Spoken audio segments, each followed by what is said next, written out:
దాన్ని వదిలిపెట్టి ఎందుకు పోయినా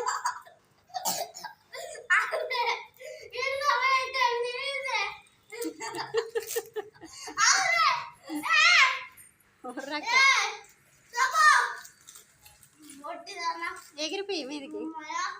మీదికి ఎగిరిపోయి తింటుంది అలా చూసినా సరే అచ్చే అచ్చే